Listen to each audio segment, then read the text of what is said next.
Hi everyone, and welcome to the Wholesale Investors, FinTech and Investor Roundtable. I'd like to start by thanking Steve and the team at Wholesale Investors for the opportunity to be part of this. We have a great group of panelists today consisting of 3 highly experienced FinTech investors and 2 FinTech founders. And based on the pre-meeting dialogue, I think it's going to be a great discussion. Before we just start the discussion, I'd like to tell you a bit about who you're going to be hearing from. So a little bit about me. My name is John Sharp. I'm the founding partner of Hatcher. We're a data-driven venture fund based in Singapore in the US, and we're currently investing in early-stage companies here, Australia, around the world. Very pleased to have with me Catherine Lyle. Catherine's also an investor. She's focused on developing the Australian ecosystem, or the FinTech ecosystem, as part, both as an investor and an advisor to startups. And she is non-executive director of the board of FinTech Australia, which is something we're going to be talking a bit about. She leverages her experience gained in her 30-year career in capital markets to help guide and grow early-stage FinTech companies in both the UK and Australia, and is passionate about embedding good governance, strong values and ethics, and a positive culture in early-stage firms. And that's a wonderful thing, Catherine, because we're all increasingly focused on those aspects, I think. Tim Alexander is a founder. He's a co-founder and chief product officer of SME Challenger Judo Bank. He has 24 years of commercial banking experience at NAB, beginning in retail and growing to span a broader range of senior leadership roles across SME banking. Leo Groen is a principal at Blockchain Valley Ventures, which is a Swiss venture capital firm investing in and supporting blockchain-enabled businesses. He's passionate about the role of emerging technology in society and in the global financial system. We're going to talk a little bit about what he's doing in the area of governance and also his thoughts on the future of venture capital, finance, and capital markets. Andrew Davis, welcome. Andrew is a FinTech supporter, advisor, and investor. He works with corporates to make them startup ready, and he works with startups to make them corporate ready. And I'm sure we're all going to be interested to hear more about that. Hui Jie is a founder and executive director at VisionGroup Corporation. At the age of 26, Hui Jie became one of the youngest executive directors of a London-listed company. And he sat on the board of 3 listed companies and has successfully founded and listed his own company on the Aussie Stock Exchange. Welcome, everyone. It's great to have you here. Thanks, John. Thanks, John. Hey, I thought it'd be good to take a few minutes to just kind of set the stage and sort of answer in a broad sense, what is FinTech? I think we all sort of have a rough idea, but I thought I'd go out to the source. And so I opened Google and typed in, what is FinTech? And I got back the following definition. Investopedia defines it as any new technology that seeks to improve and automate the delivery and use of financial services. I think that's pretty good. I'm not sure that I'd agree with the inclusion automatically of automate in there. It's what we do. It's what I know a number of you guys do. But I think that there's plenty of stuff out there that doesn't involve automation. I also took a brief look at the last 10,000 years of history in FinTech. So it's a fascinating area. I don't know if any of you guys have read the book Risk, but it's just wonderful.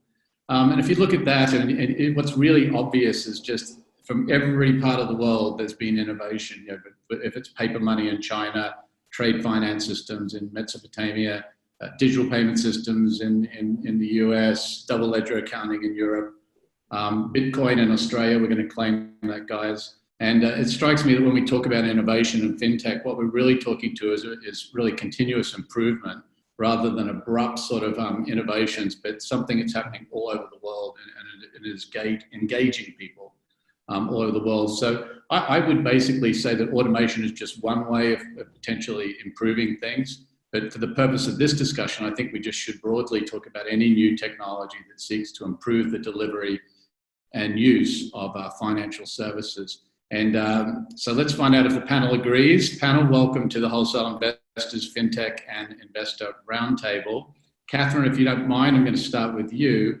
You're on the board of FinTech Australia. You've had 3 decades of leafing through business plans. Where does FinTech start and stop for you? And what is it about FinTech that excites you as an investor? Thanks, John. It's a good question. I've been in capital markets for 30 years, and especially in trading and everything from execution to clearing to settlement. We've had technology embedded the whole way along that value chain for a long, long time. So technically, I've been in financial technology, FinTech, for a long, long time. But there's a much more modern and newer term to describe fintech. But at Seed Space, one of the ESV CLP that I'm an advisor for here in Australia, which is a very early stage fund investing at that seed stage with companies, we take quite a broad view of fintech. So it's anything that pertains to financial services that uses interesting technology in a different way to disrupt or enhance current business models. Obviously, at a very early stage, we're very conscious of looking at founders and the teams because they're the ones that are going to drive that early on. But I think if you step back a bit and look historically, we've had the agrarian revolution, we've had the industrial revolution, and we're now at the very start of a big technology revolution. We've got quantum computing will be a reality for retail people in 5, 6, 7, 8 years in small ways. We've got edge computing. There's a whole range of things happening supported by all this evolution in the AI suite, whether it's machine learning, NLP, things around digital assets and the blockchain. So I just think overall, technology is it's going to be embedded across society. It's transformational for us in many, many positive ways. And some of the things I hope we start discussing a lot more is around the ethics of those technologies and how we govern those and how we regulate those so that they're positive and good force for all. Yeah, absolutely. I couldn't agree with you more. Andrew, what is it that excites you about fintech as an investor? And you know, you're welcome to throw on some examples of some things that have worked out well for you in that territory. Sure. So just to add on to what Catherine said, I think the other important dimension in the current environment that makes fintech very different now versus the evolution of financial service technology is the addition of the entrepreneur. You know, I think entrepreneurism really brings a real flair, a real spirit and sense of disruption and change, and you know, no problem is insurmountable. So I think that's really what makes fintech different now versus, as I said, if we look back at the evolution of financial services over hundreds or thousands of years. But so that's definitely one major attraction for me. It's very much about the people that are involved. So particularly in an ultra early stage fintech, maybe pre-product, it's much more about the people that have the vision, their enthusiasm, their ability to execute. Of course, you've got to believe in the idea that they have and see the value of that from an economic perspective. But I think the role of the individual now plays is much more important in the earlier stages. And I think a lot of investors really focus very heavily on the founder or the founding team. Yeah, I want to come back to that in more detail because I think, you know, the consistent theme in many of these roundtable discussions is the importance of the founding team. But I think that takes on an added importance in this area that requires a great deal of trust and confidence and not a little bit of experience sometimes. So Leo, you're working in an area of blockchain that many investors still don't understand. So if you could tell us about what it is about blockchain and crypto that excites you, and how often do you have to explain exactly how it works? I imagine quite often. You know, it's a good topic. I think we're at a point now in 2020 where people stop actually asking, you know, what is blockchain, what is Bitcoin? So I think at least people feel uncomfortable asking the question, although many people probably still should be. But, you know, to be very honest, what we see is probably an extension of what both Catherine and Andrew have already, you know, hinted towards, which is the evolution of a whole macro shift in the way financial infrastructure has been built and deployed, basically. And, you know, for us, what we consider in blockchain, and I come from the financial industry, working with fintech has been the core focus of my of my experience in the blockchain space. It really is about Horizon 2 opportunities that we see in the emerging financial industry. So I think many incremental changes that we've seen, especially here in Europe, I mean, no shortage of neobanks which have raised considerable sums of money, which are, I think, you know, replicating traditional established models, which are attractive and offering this in mobile friendly, you know, direct consumer mechanisms, which are price competitive from a customer perspective. Remains to be seen how profitable they are. And that's sort of been, you know, Horizon 1 opportunities. When we look at blockchain and really where we spend our time is trying to identify those pockets of Horizon 2, things that go beyond just that incremental development, but really structural changes in a system, which I think we're all so dependent on, we all believe is here to stay in one way or another for the long term. and really how there are, you know, opportunities to play in that sort of spectrum as things move away from like incremental differences and developments to really structural, let's say, horizons that are available. So that's really what we're looking at and focusing on. Very exciting space. I don't think you find a greater range of opportunity thresholds across any other spaces out there. There's some people believe it's going to take over the world, and some people think it will remain a minor player. I think I'm in the former camp. I think it's got a long way to go. Yeah. Hui Jie, you're also working with blockchain, and I think you would agree with some of the statements that Leo was making there, and also the other guys in the beginning. So obviously there's probably still some investors out there that are taking a sort of wait and see approach before they jump in and invest in it. How much are they going to miss out on? I mean, when should they jump in? Should they be taking some small steps now? How big is this going to get? Well, I guess that's always the question: when to invest and when would the opportunity actually come? I guess very much in innovation as well as in technology, it's always an ongoing process. If today we're looking at the technologies that we implement into the market, it's already considered technically outdated because the technologies of the future will very much be disrupting the technologies of today. So from investor standpoint, the question really asks is what will be certain macro trends that will possibly be coming? And the idea is how to look, of course, mentioned the founder, the management team, the experience, and all those comes into play. But one of the key things is really looking at macro trends, as well as key markets that we can look into. Because when macro trends actually do come in, the challenge is that when it becomes hot, a lot of people, investors actually rush into it. But at a point of time, if there were companies that have already embarked upon the journey to be able to start exploring, innovating, and creating some forms of base foundation, that's where they'll be a little bit ahead of the curve. I mean, if we look at a little bit of history of the fintech space, whether is it from payment space towards crowdfunding, robo-advisory, and eventually digital banking, as well as insurance tech, and many regulatory tech and B2B tech and of the likes, there's a lot of trends that always comes about over the number of years itself. The question then is what would actually be a team that can create massive value and impact that existing players can't really solve at this point of time? So when's the right time to really invest? I guess that's the question everyone will ask. And the ones that can answer that right would probably be the ones that really make a lot of money. And there may be different phases of companies, right? You know, in the sense that the same sense that there was sort of an initial internet boom, and then there was a whole new set of companies that came along in Web 2.0 that people made money from, and then now we're seeing yet another phase of companies coming along. So it's a bit about riding the waves as well, isn't it?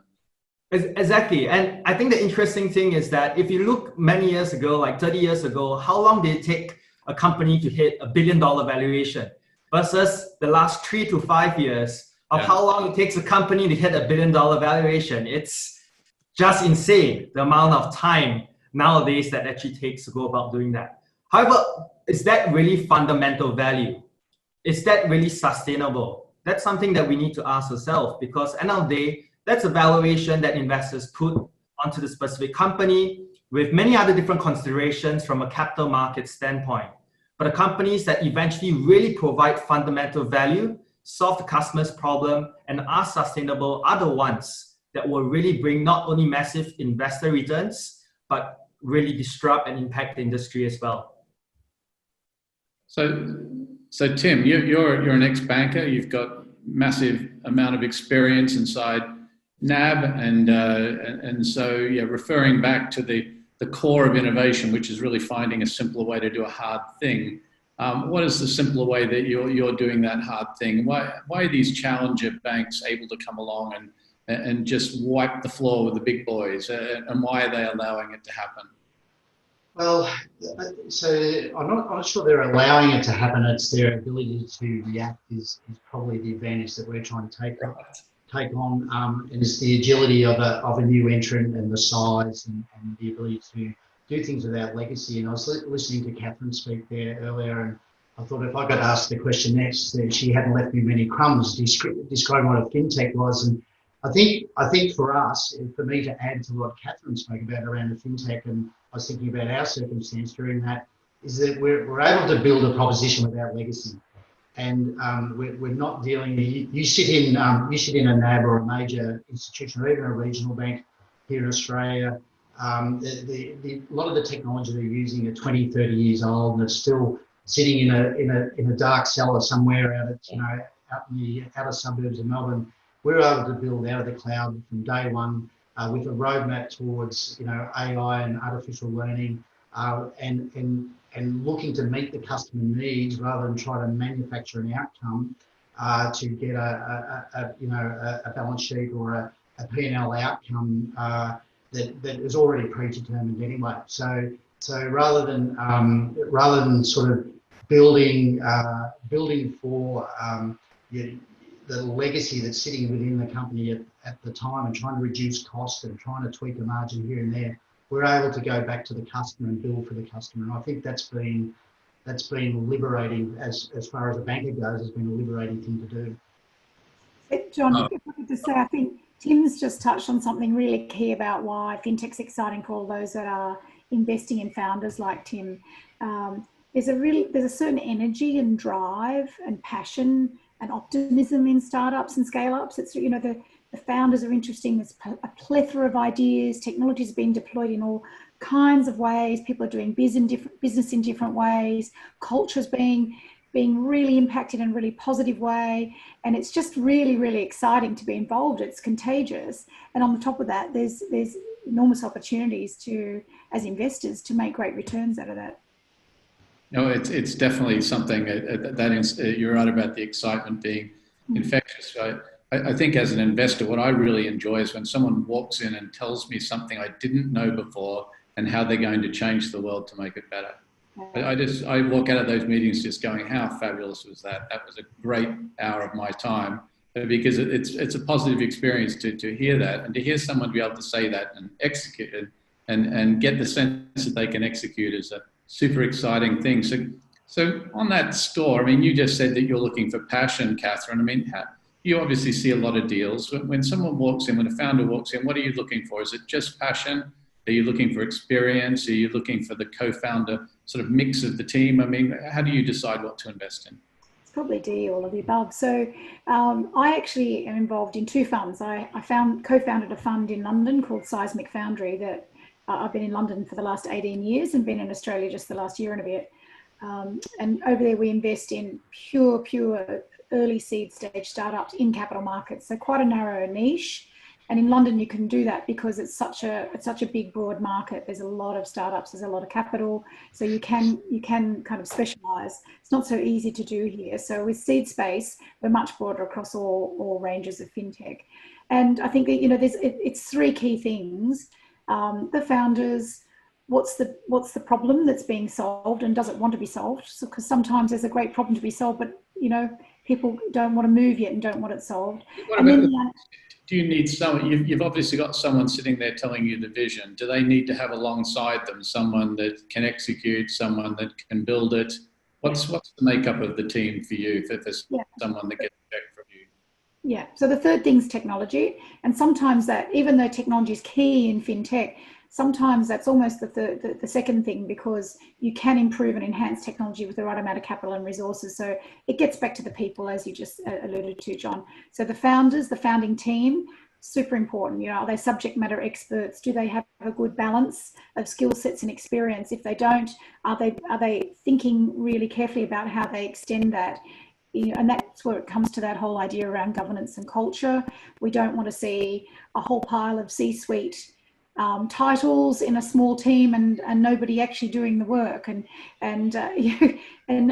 finally, you do find that sometimes. A lot of people come out of big companies where they've had a lot of support around them and a lot of technology and a lot of assistance, and they kind of try and replicate that when they come into startups. But you really can't do that. You've got to be in there, really driven, and it's hard yards the first couple of years.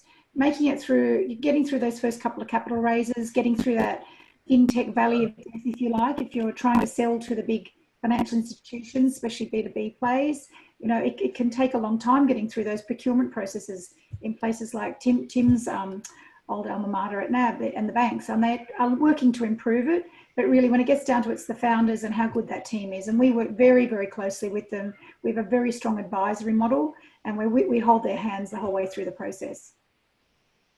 So Andrew, what do you look for? Yeah, thanks, John. I guess thinking about the investments I've done, it's always been a result of a relationship or some degree of interaction or engagement that I've had, perhaps over several months or perhaps over a couple of years. I haven't ever gone out and just made an investment for the sake of it. So for me, actually, the investment is a result of getting to know the potential of the business and the people, and maybe even supporting them in that journey, perhaps as a mentor or advisor or something else. So to me, the investment is perhaps the byproduct and a natural extension of my support of their business, rather than to be the lead offer in terms of how I may support them. So definitely having that intimate understanding, getting to understand the nuts and bolts of the proposition, the economic model, but what's their roadmap, how are they going to execute, the applicability in either the Australian or other markets, and so on. So I definitely take quite a broad base view of things, and really want to understand the business quite well. And have you ever said to a founder, go and find a co-founder with this talent? You're great, but you're missing this particular thing? Yes, definitely. I've seen that where it has been a single founder, perhaps done so for very specific reasons, but that quickly raises, I guess, risks and concerns. So yes, helping them to build out their team, to bring in other talent, maybe to link up to others, either as part of a founding team or even in some kind of advisory board capacity. I think that's very important. Surrounding them with that and extending them the capability they have then to execute against the vision. Thank you. Leo, I imagine when someone comes in to see you and pitch you on an investment, they've got to really know what they're talking about, right? I mean, this is such a new area. You can't just make it up, and the requirements are quite mind-blowing in some ways technologically. Look, you'd think so. I think one of the challenges, obviously, in this side of the fintech landscape is the hype cycle, right? So I think especially over the last few years, peaks and troughs have come.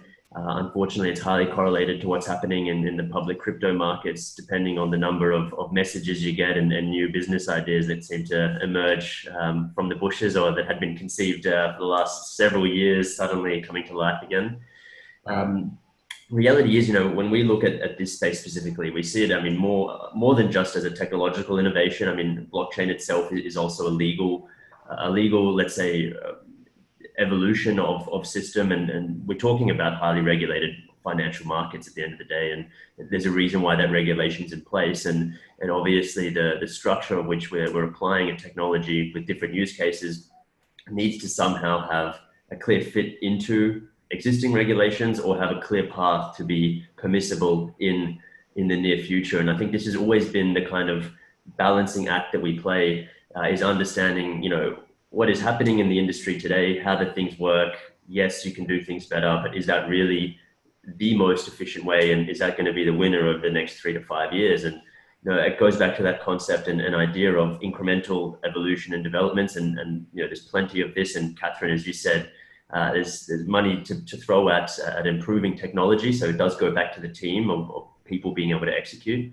But it's also then, what does that system really look like? In a world when people can create bank accounts online and create paper wallets in 3 seconds, right? And having access to a unique ID that allows you to transfer some form of value, which is Bitcoin today potentially, but in the future doesn't need to be, right? So I think this mindset and this mentality definitely brings with it lots of opportunities, and people are aware of that, and it's really getting behind people who have big enough dreams and the audacity to dream, right? And then supporting them in delivering that on a day-to-day, what are you doing to get there kind of approach. Let me ask the founders, you've obviously been at this a little while now. What do your founder teams look like? And did you make a conscious effort to go after particular people as co-founders or as key members of the team? Yep, so I might start. So we walked in with a group of very different skills, yes. But we'd all, in some way, we hadn't all directly worked with each other, but we have actually joint CEOs, and between the CEOs, we'd all worked with them at some stage, and they brought us together. And it's a very different set of skills, very different set of personalities. Even though that we'd all met at some stage at NAB. So NAB was the intersection in our careers that brought us all together.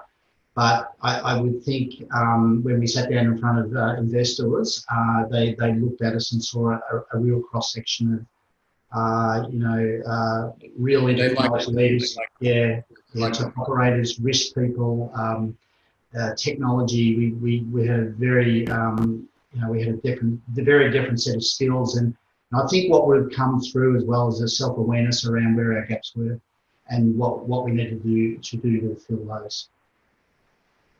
It's interesting, isn't it? Because what we're seeing as a firm is definitely technologies are getting deeper. All the startups, there's a much bigger stack associated with almost everything that we see. And so if it's an AI firm, then you need to have someone who understands AI and deep learning. If it's a therapeutics firm, you need to have someone in there that's spent 8 or 10 years in med school. And likewise, as you're just describing in FinTech, it looks like what we really require here are people that have your background or that have at least done the hard yards in these older systems. But there's a bigger clash that we see happening here, and that's the clash of sort of ancient systems sitting on top of ancient regulations and modern systems that are fighting to get modern regulations in place. And both Catherine and Hui Jie, you talked a little bit about governance. Hui Jie, let me ask you this: in terms of the way that you're presenting yourself as a company, how do you present yourself as a modern sort of FinTech company, and what's the essential difference? I guess the way we always open is that firstly, we look at innovation, and specifically we look at technologies that are upcoming and will mature within the next 3 to 6 years. And our reason always for that is that if we look at anything earlier than 3 years, it might already be outdated if we implement it for you. And also from a business standpoint, there'll be too many competition. So we basically won't want to go in that space. And if it's more than 3 to 6 years, the runway or the commercialization cycle is just going to take too long. So that's really very much an area that we normally will start with our opening with. The second part that we really focus on is what we believe always has a key trend. And on our end, we talk about data as one of the key things that we believe will not only be critical and important now, but it will be more so in the next coming years. An interesting fact, 90% of the world's data was created in just the last 3 years. Can you imagine the next 5 or next 10 years or more? And everything revolves around that, whether it's from security, whether it's from governance, whether it's from regulatory. In fact, most of the regulators out there are scratching their head because it's a problem that they probably wouldn't have thought of or even think of until today, where a lot of cybercrime, a lot of fraud, a lot of malicious activities are actually coming to a huge rise. And more so because technology is becoming more advanced, there now are more people that you have to guard against, and people that basically have huge amounts of ammunition and tools at their hands to be able to identify all these so-called gaps or loopholes. So that's something definitely to look into in the coming years. So there's many investors. If this is anything like the other wholesale investors, roundtables, I'm sure there's literally hundreds of people watching us right now. So of these hundreds of people watching us, there's probably some investors that are saying, okay, guys, tell me how to invest in FinTech. Tell me what the trends are. Tell me where I should be pointing my money. Because I think the general feeling is even though FinTech can take a while and the regulatory challenges are sometimes, that will sometimes extend the execution cycle a little, it's still perceived as a good place to put capital. You can do some really wonderful things in FinTech and get some incredible multiples that will end up with you owning a space company putting colonies on Mars, if you're Elon Musk, just to use one example. Right, so you've got lots of people on the call here going, okay, I want to be the next Elon Musk. So what should I invest in? I'm going to start with Lior on this. Can you give us some tips as to where we should? Won't claim to have the next Elon Musk idea. I think that's probably wouldn't be sharing it too openly if we were reaching that level of returns. But to be very honest, what we're most passionate about and really putting our attention towards at the moment is really the whole topic of embedded finance. So We see more and more companies, so large technology businesses, moving into and offering that last mile, let's say, interaction service provision of financial products and services themselves. I mean, Uber was one of the first to go after offering their own credit card. Nowadays, you have Apple Pay and many of these large technology businesses. And I think pretty recently, Andreessen Horowitz, which is, I would say, one of the other more respected investors in our industry as well, in blockchain, they really look at their sort of SaaS vertical and SaaS businesses. And really, on an analysis that they did around their portfolio and businesses that they've seen, businesses which are moving beyond the traditional SaaS software business, a B2B approach, and actually able to offer additional products and services on top of this, were able to grow their revenue base by 2 to 5x on a basis of a per customer margin that they're operating. So, there are numbers and growth opportunities which, once you reach a critical mass, you probably think that the growth prospects become restricted unless you're moving into new geographies and so forth, which often don't exist depending on the product. There are always new opportunities, I think, in the financial services space, which can be integrated as part of a well-designed offering for a specific target segment that you have. And that's really where we see, the provision on one side of traditional products, credit, lending, payment services and solutions, meeting really what we think is the new opportunities of the transferability of assets and interoperability of many of these things that make value exchanges a bottleneck today. And when we remove those barriers and increase the awareness and understanding of who can and why do they provide financial services, I think you bring together many opportunities that we're very excited about on actually having direct relationships with businesses, providing more than your just technology platform as a tech solution, but really as a fully fledged, for lack of a better term, bank of the future, coming from an Apple, for example. So that's really what we're excited about, and we see many opportunities coming together in this space. If I have $100,000, do I put it on an established player like Apple for an incremental return from Apple Pay, or do I put it into one of your startups? I think you'd take 50-50, right? So you give me 50,000 and we'll put it into the next generation, next horizon, and then you'd put the other 50 on some of the incumbents, because I have to say, I mean, it is difficult to compete with some of these players who are so well capitalized, so well at executing, and have a track record of doing that consistently for the last 20, 30 plus years as pioneers and innovators. So venture capital obviously it's a passion investment as much as it is an ROI investment. And I think understanding that there are opportunities in both sides of the spectrum is really the smart way to play. Investors, Andrew, what would you put some money in right now? Yeah. Leo's given us a wide range of everything from the largest company in the world to a startup. Where would you put your money in FinTech? Yeah, John. So the piece of FinTech that I always like, and I see a lot of opportunity in, is because, I guess historically a lot of people think about FinTechs as companies that want to go head to head with the banks and compete directly in the market and, offer services to the end customer. But I also see, and there's lots of great traction and opportunity there. And I guess neobanks is the latest wave of where there's some good momentum. Yep. But the area that I like to focus on, and I see a great amount of potential, is where FinTechs can work with banks and provide services into the banks in the middle office or back office.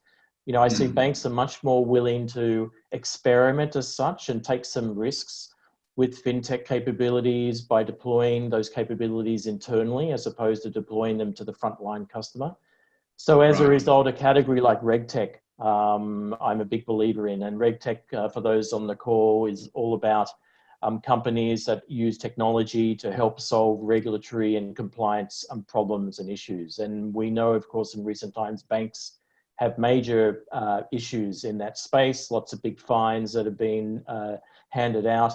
And so, RegTech is a really booming sector in Australia and elsewhere around the world, and there's lots of good traction, and banks are now much more receptive to working with FinTechs who have that kind of regulatory-based capability to help them address their own needs, which if they don't get right, they could have directors going to jail as a result of that.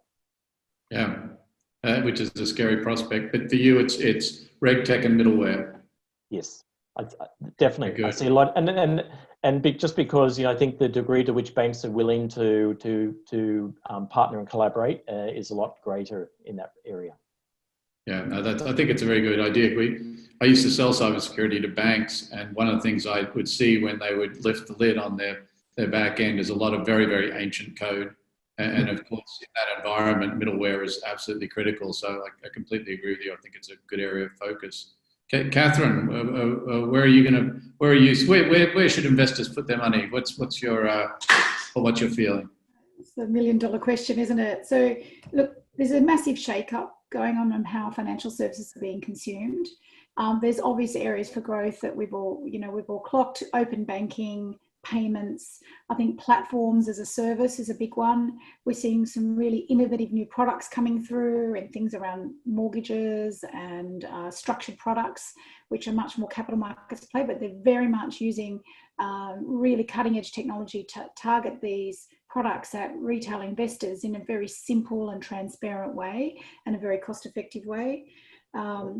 That shift to more holistic platforms for everybody, whether you're a retail consumer of that or corporates, is really big. Andrew touched on something with RegTech there. Certainly in our fund in London, 50% of our investments are in that RegTech space, if you like, because it's been, regulators have been driving this massive change in how people behave in markets and how they deploy different products and services. And it's a really big space, and the Royal Commission here is certainly driving that. And so we're seeing a lot of adoption and everything from AML and KYC to how financial services are deployed to retail investors. So one of the things I think it's a challenge when you're investing, and this is for all of us, even though we might be involved with funds and groups, we're also investors as individuals ourselves. And I think working out where you go and where you deploy your limited capital is a really big challenge. And I think that's why something like Wholesale Vest is a really fantastic program to get involved in. I know with us as a fund, for instance, if you've got your 100,000, John, I can completely concur with Leo that you should diversify it, and you will very likely get access to a lot of fintech via your blue chip banking players and financial service players anyway, because they're probably going to buy some of those great companies down the track. They're not going to build a lot of that technology, they will buy. But also funds like Seed Space are also an interesting option because you get a lot of diversification. You'll get access to a whole series of investments versus say one or two, and then perhaps you've got a bit more diversification across the whole value chain. Yeah, look, a little shout out for our company. We've done a lot of research, I think, as some of you guys know, into the level or what level of diversification you should really adopt in venture, and it's a surprisingly high level that's required to generate predictable returns. And a lot of people don't really understand that, and these sort of ancient concepts, I'm just going to invest in one company in the RegTech space. Well, forget that. You could invest in the absolute disaster company rather than investing more broadly across the board. If you believe in RegTech, you should believe in it and make a few bets, is our view. But you're saying RegTech as well. What about and because I know I'm going to ask the founders in a second where they should put their money, and I have a fair idea how they're going to answer that question. But with respect to super apps, what we obviously see in China and to a certain extent now in the Middle East, the rise of these super apps that all incorporate everything from mortgage lending to credit to all sorts of financial services. And these are in many countries where only the mobile matters, right? No one's even bothering about buying a desktop. So how much of that are you seeing cross your desks? Catherine, let's go back to you. Are you seeing much of that yet in Australia and the UK, or are we still a couple of years behind the places like China and Saudi? I think we are lagging, but we're not. But we're catching up very rapidly. I mean, if you look at your own personal life, the number of apps you have on your phone, mine used to be all to do with pleasure or entertainment and things like that, and now there've lots and lots of serious apps on there. Or I've got banking things talking to investment things, and it's much more common now for people to be carrying around their financial life on their phone as much as their private. In the context of companies in China, they're actually trying to condense all this into one sort of super application, right? That you've got everything there in the middle of with Alibaba or with WeChat or with the application, you've literally got access to everybody. But maybe that's a good segue. Well, first of all, does anyone else, are you investing in super apps? Is this something that's come up? If not, I'd like to say, just to ask Tim if this is something that you've spent a lot of time thinking about. No, we haven't, not yet. I think just where we are in our evolution, our focus very much early on has been to get the revenue going in the business and interact with the market. And our technology build is, as far as innovation and around apps and the way we interact with the market is in front of us. We're starting to do a lot of thinking on that now, around how we interact with the customer and how we can be innovative in that space. But right now, it's not an area that we've done a lot of work in, just because of the strategy that we had. It's very much around proving we can engage with the market in the chosen market that we had. Very good. Hui Jie, what about you? Do you have a mobile first strategy? What's part of your strategy there with respect to mobile? Yeah. So let me cover a bit of thoughts on super apps first. I think that basically super apps has very much been a trend in the last number of years. But the thing about it is that if we look at the history of super apps, is that they always start first with one core value proposition and build up a strong community around that before they actually move on towards adding in a lot of other fringe services and microservices on top of that. I guess the challenge is that when a lot of people look at the end result, they try to rush in to create multiple different services and a whole diverse plateau of different services they can provide to the end customer. But they forgot one thing, is that a lot of these companies started by building up a very strong community first. And only because they have that community and probably they have some data around it to understand what might be the next profitable, impactful service that they can roll out, would they then roll out the second, the third, the fourth, and eventually look at how they can then dominate the market for that specific demographics and customer segment group in this specific area itself. So I think that's one very important thing to take note. I guess for our end over here at Vision, we are very much more of a B2B player. I guess when we actually work with our clients and our partners to go to market, and that's something that we always share with them as well. Firstly, you must have mobile.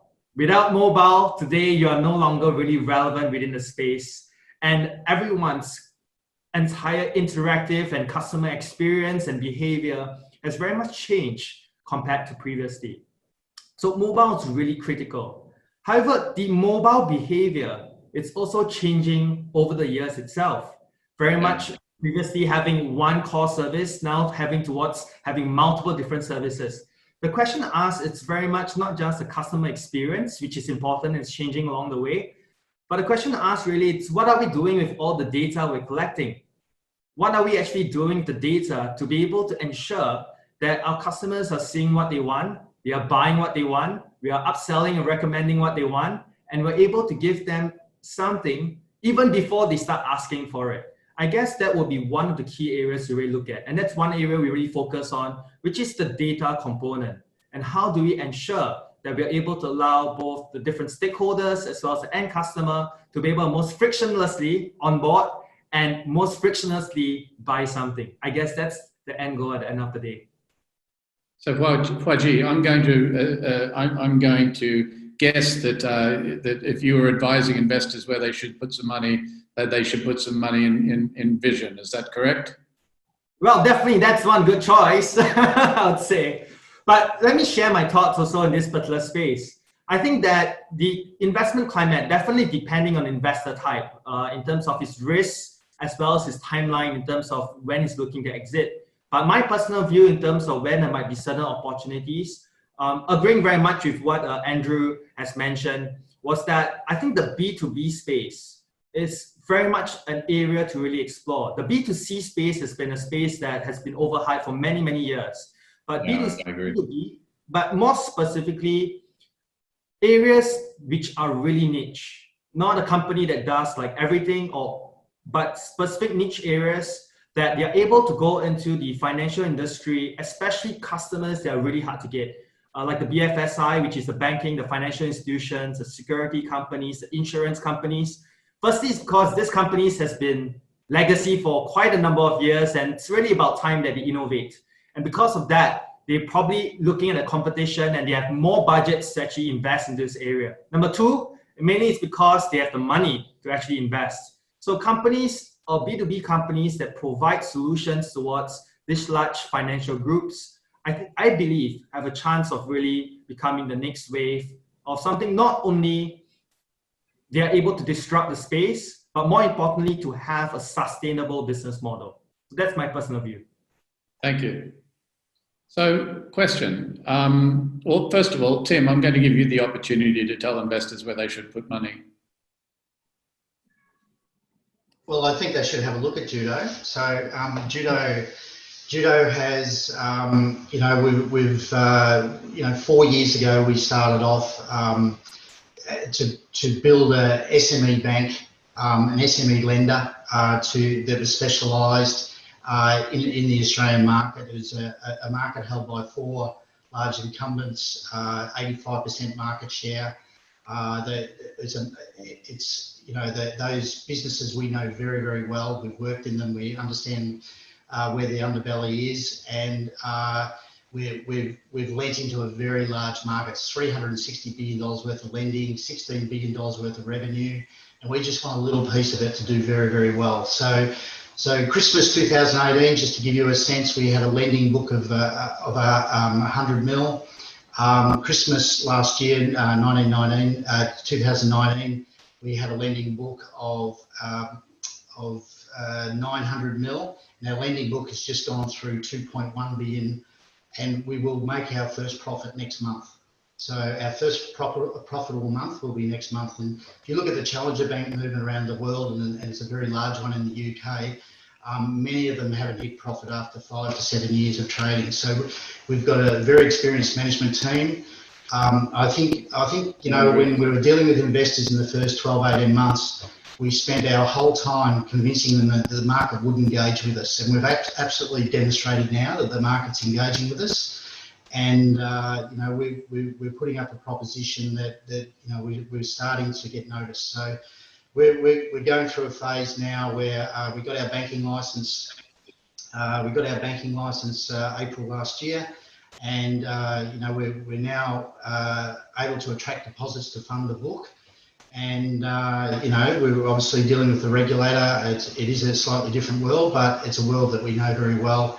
And we've got a team that's demonstrated to manage the risk that is actually sits around that growth profile. So we think Judo in the Australian market is a good bet, and we've attracted. If you have a look at our shareholder register, we've attracted some very big international names around it as well.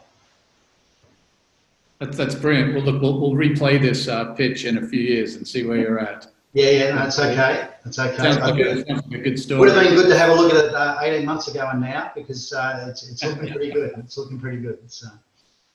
Good stuff. So look, so it's clear that there's 2 very, very good potential investments here that the founders have represented here. VCs and funds and investors. How can people invest in you, Catherine? You were talking about your fund in Sydney and your fund in the UK. Are you open for business at the moment? Are you accepting new checks? Look, we are. I'll set aside the UK for everyone here in Australia. So Seed Space, we've taken our time to come to market. So we had founder and investco and advisor money in the fund, and have done a range of investments. And it's a to your point earlier on, it is a very broad range of entities that we've invested in, B2C, right. B2C, from a range of technologies. It's really exciting, and we've just now opened the fund now that we've kind of proved our concept, if you like, and we've got a short track record. It's 14 months.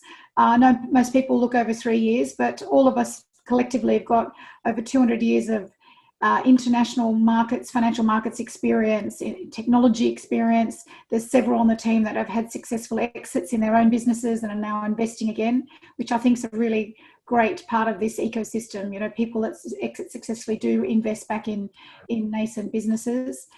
So yeah, we've just opened up for external investment. into the fund. And we're on just started a capital raise mission actually for between now and sort of end of Q1 next year, at which point we'll probably close the fund. So we're sort of aiming to raise around 50 million. 50 million bucks. So obviously the maximum check then is 50 million. What's the minimum check? We welcome institutional money, but honestly, it's a lot of private individuals in at the moment, and we like that because everyone's very engaged, and there's some great diversity of ideas around the table. And I think Australia, we're in this great position. We are lagging, but we're catching up very quickly to our peers in Singapore and our peers in the UK and elsewhere in the world. So it's an exciting time to be looking at the ecosystem, but yes, we're open for business. Now, I see it just in the last 3 years in Australia, things are really moving and really progressing, which is terrific to see. And I think the thing that I'm noticing more and more too as investors, there's a piece in The Economist that came out earlier in the year that showed that family offices like to invest about 25% of their money in funds and keep about 75% of it to do direct investment. And I see that more and more with the family offices and people that we speak with as well, is that people want to keep some dry powder to do some investing, including probably some of the people on this call. And yet if you have a very large diversified fund as you have, as we have, as I'm sure Leo and Andrew have, then it makes it possible for them to invest in the fund, but also co-invest and find things in the fund that are interesting. And I think that's also a very strong emerging trend. Right. One thing I've noticed, having spent so long in the UK ecosystem, is Australia is very large geographically, and so we're very disaggregated. And whereas you might go to somewhere like Singapore, where you are, or the UK, and find a very strong angel ecosystem joined up, right? We don't have that here. So what you tend to find is the angels that are out there, whoever they may be, tend to cluster together with people they already know and invest in the things that somebody they trust introduces them to. Yes. And I think that's a bit of a problem for the ecosystem, because you don't get to see then a really broad swathe of what's out there. You don't know what competitive tech's coming through. You don't necessarily know what's come through from offshore. And so that's why I think, with Seed Space, we've also developed something called Seed Money, which was it's a not-for-profit. It's our attempt to try and build out that really nascent early stage ecosystem and get investors and companies together to pitch, but really professionalize that pitch, have them pitch for actual cash in the room, which you'll see if you go to Singapore or the UK or the US, and we don't have that here yet. So I think it's just sort of a flag. If you're out there, it's really important to network and get out and talk to lots of people before you make it. I think we've all seen that, been in that horrible position if someone sends you a business plan and says, what about this? And you know that it's 3 years old and it's just, the trend has passed, and you've got to think of a nice way to let them know that. But yeah, I agree with you. I think it's a much better way to invest. Leo, is your fund open for accepting checks from investors that are watching this call right now? Yeah, so currently not. Just before the whole COVID, let's say, lockdown phase of this reality, we took on additional capital then already to support our portfolio through the process. And at the moment, actually, we're just closing our first deal into an Australian company as well, which we are syndicating across our network as well. So very much in line with what Catherine said. I mean, of course, we like to go in and identify, source, and deliver on good deals. But we also are increasingly working more with our network and personal relations that we have, including the team personally and our, let's say, close network around us, to really bring them into deals with us. Because ultimately, we have conviction over the opportunities that we're looking at. It's our job to know what can and does make sense, and really if we can amplify the capital that we're bringing in and representing, then those discussions around board seats and having a more active role in the company is certainly something that's receptive on both sides. And at the end of the day, if we're talking early stage, it really means that you want to be involved a lot closer than if you're buying public stock or late stage opportunities, which are already established and scaling businesses. So that's really been our mindset, is get people together who are complementary in their skill sets and networks to support and back companies that we think are going to be the pioneers of the space. Brilliant. And I think your referral network, I would imagine, is actually pretty good, because I completely support what Catherine was just saying. I think sometimes over-relying on a referral network can be a mistake, because they may have been reading everything that was available, meeting with everyone that was available 12 years ago, but they may not be up on the latest trends. I imagine your referral network is probably pretty up on things, which would be good. Andrew, how's your referral network? Do you have an angel list syndicate? Do you have other ways that people can invest with you and alongside you? Yeah, so I'm definitely in that angel investor category, and then to Catherine's point, it's not uncommon for angel investors to group together or to work together to co-invest on the same deal. So I'm always happy to meet with people and talk to them about the journey and the pluses and minuses of being an angel investor. But I think the beauty now is that there's any number of funds around, and there's any number of great businesses like Wholesale Investor and the CRIS platform that really opens up all sorts of opportunities for anyone to actually invest and be a part of these great opportunities. So you don't necessarily have to take the risks and apply the effort of doing your own due diligence and thinking about, is there concentration risk if I just do one or two deals versus joining a fund. So anyone potentially can become an investor in several fintechs and startups. So that's the beauty of it. But I think the key is, how do we just educate people? How do we hold their hand? How do we take them on that journey and give them some comfort and show them that there is some baby steps they can take and to learn as they go. I think it's so important, isn't it? Being part of a group of people where you can share war stories and best practices, and as Catherine mentioned at the very start of the call, good approaches to ethics and governance and what have you. I think the more that we focus on that, obviously the better the result. And I completely agree with everything you said about Wholesale Investors. We've found it as a group that's raising money. We've found it just terrific, and the quality of investors that they've introduced to us has been fantastic. So good for you, Wholesale Investors. Thanks for putting us all together today. And I guess that's where we may leave off. What a terrific bunch of people you are, and thanks so much for attending this group. It's been really quite enlightening. Listening to you and very encouraging, I think, as well. I think generally what you guys are speaking to is a very exciting area to invest in. It sounds like you're all deeply interested in continuing what you're doing there. And it sounds like we have two terrific founders on the call that have some wonderful opportunities. I definitely look forward to reviewing both where your businesses are in a year or two. I think that's going to be just fascinating. So thank you, panelists, very much. Thank you, Wholesale Investors and Steve and team for being part of this. It's been terrific. And thank you, John. Thanks very much, John. Thanks, John. Thanks, everyone.